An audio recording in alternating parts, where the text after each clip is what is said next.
Okay, there's a genuinely major development buried in tonight's news that I don't think got enough weight in most of the coverage circulating right now. So let's start there before working through the rest. The Wall Street Journal reported Friday that Bahrain and Kuwait secretly sent their own fighter jets to strike Iranian drone and missile storage depots earlier this month, marking the first time either country has directly retaliated against Tehran in this war. This is a real, significant escalation in the coalition arrayed against Iran. Not a rumor or claim from Iranian state media. It's WSJ reporting citing people familiar with the operation, and multiple other outlets have since corroborated the core details. The UAE, which has struck Iran multiple times since the war's early days, reportedly provided intelligence and defensive air cover for the Bahraini and Kuwaiti jets, which tells you there's now a genuinely coordinated multi-country Gulf Arab air campaign against Iran running in parallel with the American one, not just individual countries occasionally lashing out on their own. Both Bahrain and Kuwait have relatively small air forces built around American and European aircraft, and neither government has commented publicly on the report, which fits the broader pattern we've discussed in past updates of Gulf states trying to manage a genuinely difficult position. They're absorbing regular Iranian strikes and clearly feel they can't just keep absorbing them without a response, while also not wanting to be seen as fully, openly joining Washington's war. I think this detail matters more for understanding where this conflict is heading than almost anything else in tonight's news, because it tells you the war is no longer really a bilateral U.S Iran conflict with occasional spillover. It's becoming a genuinely regional coalition war, with more Gulf Arab states quietly choosing sides in a way that's going to be very hard to walk back once it's public. Now let's get to the battlefield picture for tonight specifically, because there's real activity across almost every axis we've been tracking. CENTCOM confirmed its 13th consecutive night of strikes early Friday, hitting military command centers, drone storage facilities, communication networks, coastal surveillance sites, and maritime capabilities. And as of tonight, Iran appears to be bracing for a 14th. Iranian jets, described as combat air patrols near Bandar Abbas, have reportedly scrambled, and it's worth being honest about what that actually tells you strategically. Iran's remaining fighter inventory is genuinely old, aging F-4 Phantoms, F-5s, a handful of MiGs, at least one F-14 Tomcat, aircraft that are decades behind anything the U.S. is flying. And any serious military analyst would tell you those jets stand essentially no chance in a beyond visual range engagement against modern American fighters, which is presumably exactly why Iran has mostly avoided actually contesting American airspace directly throughout this entire war, rather than because it lacks the will to try. There's also a report of a major fire at a military base and ammunition storage facility west of Avaz in Khuzestan province, which locals reportedly described as an unusually large concentrated strike. And some coverage is attributing this specifically to a B-1 bomber using bunker-busting munitions. I want to flag a real technical wrinkle here, because it matters for accuracy going forward. The B-1 Lancer, unlike the B-2 Spirit, isn't actually built to carry the 30,000-pound GBU-57 bunker buster. That weapon's size and the internal bay configuration required to carry it are specific to the B-2. So if genuinely deep, hardened underground ammunition storage was destroyed tonight, it was either done with smaller penetrating munitions the B-1 can carry, which are real but less powerful than the GBU-57, or the strike involved other aircraft alongside or instead of the B-1 that haven't been specifically identified yet. I don't want to just wave away the story. A serious fire at an ammunition depot west of Avaz is a real verifiable event. But the specific mechanism being described in some coverage doesn't quite match what that aircraft is actually capable of carrying. And that's worth knowing if you're trying to track which platforms are actually doing what in this war. On the Iranian side, the IRGC claims it struck the U.S. Fifth Fleet Observation Tower in Bahrain and a base in Kuwait, continuing what's now been described as the 27th distinct wave of Iranian missile and drone launches since fighting resumed. I treat Iranian battle damage claims with the same caution we've applied throughout this series. Tehran has made assertions before that didn't hold up under independent scrutiny, but the underlying pattern continued. Regular Iranian missile and drone activity against Gulf-based American and Allied assets nearly 3 weeks into this renewed phase of the war is well documented regardless of how any individual claimed strike shakes out. And there's a fresh, very concrete piece of news from just hours ago that I think belongs in tonight's update, even though it happened right at the edge of my filming window. U.S. Central Command says it disabled a tanker attempting to run the naval blockade on Iranian ports after the vessel tried to evade the blockade at least 4 separate times. A CENTCOM spokesman said the crew was repeatedly warned and didn't comply, and U.S. forces ultimately fired into the ship's engine room to physically stop it rather than sink it. That's a genuinely significant escalation in how the blockade itself is being enforced, moving from redirecting and disabling vessels through lower intensity means to directly firing on a commercial ship's engine room. And it's the kind of incident that tends to matter a great deal to insurers, shipping companies, and other governments, watching how aggressively the U.S. is willing to enforce this blockade going forward. Now, the nuclear intelligence story, because this is where I think tonight's coverage across a lot of channels is getting ahead of what's actually been reported. The New York Times reported Friday evening that U.S intelligence assesses Iran's new supreme leader, Mojtaba Khamenei, is far more interested in pursuing nuclear weapons than his father was. That's real, and it's a serious assessment worth taking at face value as a genuine intelligence judgment. But I want to walk through exactly what the Times reporting says, because the caveats matter enormously here, and a lot of the excitement around this story is skipping past them. The officials who spoke to the Times were explicit that much of the underlying intelligence, the intercepted conversations and public statements this assessment is built on, comes from before the war even started, not from new information gathered since Mojtaba took over as supreme leader. His father, Ali Khamenei, had maintained a long-standing religious ruling against nuclear weapons going back to the 1990s, one that Western intelligence services have debated the sincerity of for years, but that at minimum represented a real rhetorical and religious constraint on the program. The assessment on Mojtaba is that he doesn't share that same hesitation, and, according to officials, is specifically interested in a weapon that could eventually be miniaturized and mounted on a long-range missile, rather than just a device that provides some baseline deterrent value without being deployable. That's a meaningfully more alarming category of ambition, if accurate. But it's worth being precise that this is a characterization of pre-war attitudes and statements, not confirmed evidence of a new, active weapons program launched under his leadership. And the Times itself notes that Mojtaba has been in hiding since he was injured in the strike that killed his father, limiting his communications and public exposure specifically to avoid being targeted, which also limits how much fresh intelligence anyone could plausibly be gathering on his current thinking in real time. I think the responsible read here is that this is a genuinely concerning data point about the psychology of Iran's current leadership, not a confirmed current plan, and treating it as vindication of a prediction made at the start of the war. The way some coverage is framing it tonight overstates what the Times reporting actually establishes. What is more solidly documented and connects directly to the Pickaxe Mountain thread we've followed across several updates now is that part of Iran's effort to preserve its nuclear capability after last year's strikes involved moving centrifuges into that heavily fortified underground complex, specifically, according to U.S. officials cited in this same reporting, which is consistent with everything we've discussed previously about why that site keeps coming up as the central unresolved question in this entire conflict. On the assassination threat specifically, I want to handle this carefully, because there's a real, well-documented history here alongside some details tonight that I wasn't able to independently confirm to the same standard. It is genuinely true and extensively reported, going back years before this current war, that Iranian-linked networks have pursued assassination plots against Trump and other senior officials, including the plot tied to Qasem Soleimani's 2020 killing that led Iranian officials to authorize revenge operations against Trump, his former Secretary of State, and his former National Security Advisor.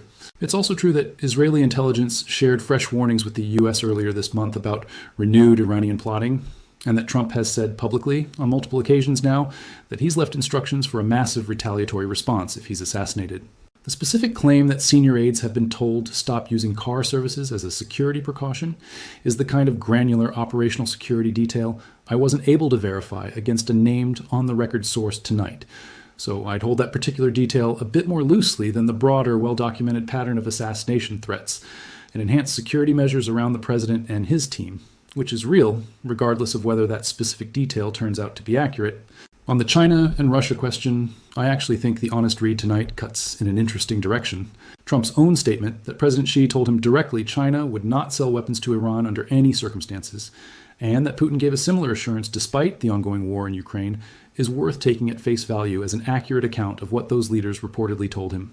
But there's a real distinction between selling weapons directly and providing other forms of support, intelligence sharing, targeting data, dual-use technology transfers, that fall well short of an arms sale but still meaningfully help Iran's military effectiveness.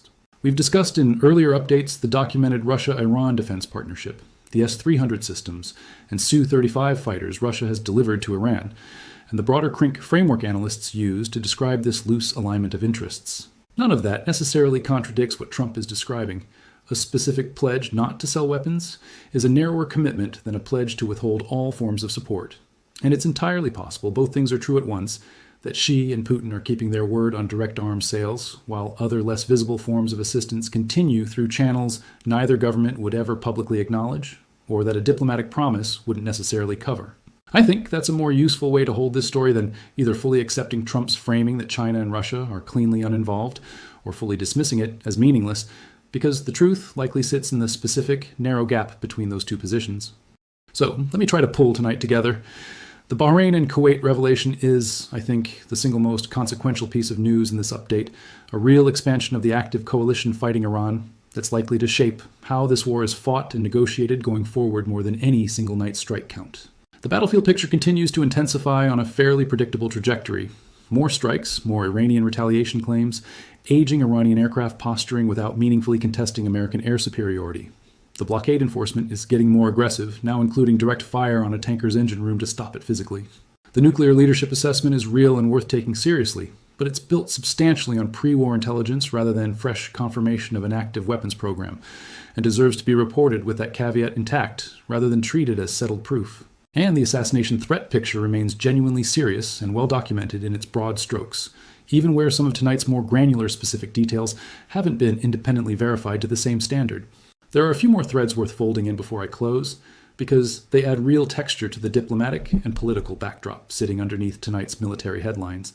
Benjamin Netanyahu is reportedly set to visit the White House on Tuesday, which, following months of Israel staying in a supporting, intelligence-sharing role rather than directly re-entering combat, is worth watching closely, since a face-to-face meeting at this specific moment, with Pickaxe Mountain unresolved and the nuclear leadership assessment freshly public, is exactly the kind of meeting where a decision about Israel's direct re-involvement could plausibly get made, even if nothing is announced publicly right away. The State Department has also renewed its advisory urging Americans in the Middle East to exercise caution and prepare for flight cancellations, airspace closures, and broader travel disruption. And Germany's foreign ministry has now joined France and the UK in urging its citizens to leave Iran entirely. I want to add the same context here that we've applied to previous evacuation stories in this series. These aren't isolated, brand new alarms appearing out of nowhere. They're part of a staged pattern of Western governments progressively pulling their citizens and diplomatic presence out of Iran that's been building since before this war even began, and each additional country joining that list is a real, incremental signal rather than a sudden standalone one. But the fact that Germany is only now reaching the same conclusion France and Britain reached weeks or months ago tells you the assessment of risk inside Iran has kept climbing steadily rather than plateauing, which is worth noting on its own. I also want to connect the Bahrain and Kuwait revelation back to the diplomatic track specifically, because I think it has real implications there that go beyond just the battlefield math. If two more Gulf Arab states have now quietly crossed the line into direct military action against Iran, even while keeping it officially unacknowledged, that changes the calculus for any eventual negotiated settlement, because it means more regional governments now have direct equities in how this war ends, not just Iran and the United States. A ceasefire or settlement that doesn't account for Bahrain and Kuwait's own security concerns serious enough that they were apparently willing to risk direct retaliation from Iran by striking first, is going to be a harder deal to actually stabilize than one negotiated purely between Washington and Tehran, because you've now got more parties with reasons to want enforcement guarantees, and more parties capable of independently reigniting the conflict, even if the two primary belligerents eventually reach terms. And there's an economic dimension to tonight's blockade escalation specifically that I don't want to skip past, because it connects directly to threads we've tracked across the entire series. Every previous update in this run has noted oil prices climbing in response to shipping disruption, first around Hormuz, then again once the Houthi front opened in the Red Sea and a confirmed incident of U.S. forces directly firing on a tanker's engine room to stop it is exactly the kind of headline that tends to move markets independent of the broader strategic picture, because it signals to every shipping company and insurer watching that the blockade isn't just a paper declaration, it's being enforced with lethal force against vessels that test it. Whether that shows up as another price spike or gets absorbed relatively quietly depends a lot on how isolated tonight's incident turns out to be versus the start of a broader pattern. And that's genuinely something we won't know until we see whether more tankers attempt to run the blockade in the coming days, or whether tonight's disabled ship serves as enough of a deterrent that fewer captains are willing to try. On the political side, back in Washington, I'd expect a story like the Bahrain and Kuwait revelation to eventually feed into the same congressional pressure we've discussed in past updates around the blocked defense authorization bill and the unresolved war powers questions, because a war that's visibly expanding to include quiet coalition partners is a harder one for any administration to characterize as a narrow, contained operation. And that framing has been central to the legal arguments the White House has used so far to avoid seeking a fresh congressional vote, specifically covering this current phase of the fighting. I think tonight actually marks a genuine inflection point rather than just another incremental night. And it's worth saying plainly why. Across the updates we've done since the ceasefire first cracked, the recurring pattern has mostly been American and Iranian forces trading blows directly, with occasional, more ambiguous involvement from the UAE and unclaimed strikes that nobody would formally take credit for. Tonight's confirmation that Bahrain and Kuwait have now directly, if quietly, joined, that fight changes the shape of the war itself, not just its intensity, a conflict that started as a bilateral U.S. Iran confrontation, however much regional spillover it produced along the way, is now something closer to a multinational Gulf Arab coalition actively fighting alongside the United States, even if none of the individual governments involved are willing to say so publicly yet. That's the kind of structural shift that tends to make a war harder to end quickly, because it multiplies the number of governments with direct security interests in the outcome. And it also tends to make the eventual peace, whenever it comes, considerably more complicated to negotiate and enforce, since any lasting settlement now has to account for grievances and guarantees involving considerably more parties than just Washington and Tehran. I don't think that makes further escalation inevitable. Wars involving more parties can also, in principle, generate more pressure for a negotiated end if enough of those parties conclude the costs have become too high. But it does mean the simple, two-actor framework a lot of the coverage of this war has used from the beginning, America versus Iran, strike and counterstrike, is no longer an accurate description of what's actually happening in the region. And I think that's the single most important thing to carry out of tonight's update, more than any individual strike count or claim target. Because I think it's easy to read past a single disabled ship without registering how significant a shift in enforcement posture it actually represents. Up to this point in the blockade, CENTCOM's own numbers have described a pattern of redirecting vessels, essentially intercepting ships and turning them away before they reach Iranian ports, with disabling reserved as a less frequent, more forceful option. Firing directly into a vessel's engine room after 4 separate attempts to run the blockade is a meaningfully more aggressive enforcement action than turning a ship around, and CENTCOM's own framing, that the crew was repeatedly warned and simply didn't comply, reads like an attempt to preemptively establish the legal and reputational justification for using that level of force, the same kind of careful public framing we've seen around other escalatory moments throughout this series. Whatever you think about the underlying legality or wisdom of firing on a commercial vessel's engine room, and international maritime law generally allows for the use of force to enforce a declared blockade under certain conditions, this is the kind of incident that tends to draw scrutiny from insurers, from the flag state whose vessel was targeted, and potentially from other governments watching to see how far the U.S. is willing to go to make the blockade stick, all of which shapes whether commercial shipping companies are willing to test the blockade again, or whether incidents like tonight's actually succeed in deterring further attempts. There's also a piece of context worth adding to the aging Iranian Air Force detail, because it connects to a broader pattern we've tracked across this entire series about the actual functional gap between Iran's remaining conventional military capability and the coalition arrayed against it. Every time Iran's Air Force has been mentioned in these updates, it's been in the context of scrambling, posturing, or flying combat air patrols, rather than actually contesting American or Allied airspace directly, and that's not a coincidence.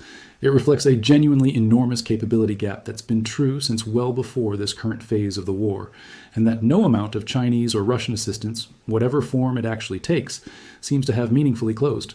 That's part of why Iran's actual strategy throughout this war has consistently relied on asymmetric tools. Instead, drones, fast attack boats, missiles, and now increasingly checkpoint and infrastructure-adjacent targets. Rather than anything resembling a conventional air-to-air contest, it has essentially no chance of winning. Understanding that gap helps explain why nights like tonight, with reports of Iranian jets scrambling near Bandar Abbas, tend to end without any actual engagement. The posturing itself may serve a domestic, political, or morale purpose inside Iran, even when everyone involved, including Iran's own pilots, almost certainly understands there's no realistic path to a favorable outcome if American aircraft actually do show up in force. Watch whether Bahrain or Kuwait ever formally acknowledges the strikes WSJ reported, since continued official silence would tell you both governments are trying to preserve some diplomatic deniability even while quietly participating, while an eventual acknowledgement would signal they've decided the deterrent value of being openly associated with the coalition against Iran now outweighs the risk of provoking further direct retaliation. Watch what actually comes out of the Netanyahu meeting Tuesday, since the timing relative to both the Pickaxe Mountain question and the new nuclear leadership assessment makes this one of the more consequential single meetings of the war's recent phase, whatever gets said publicly afterward.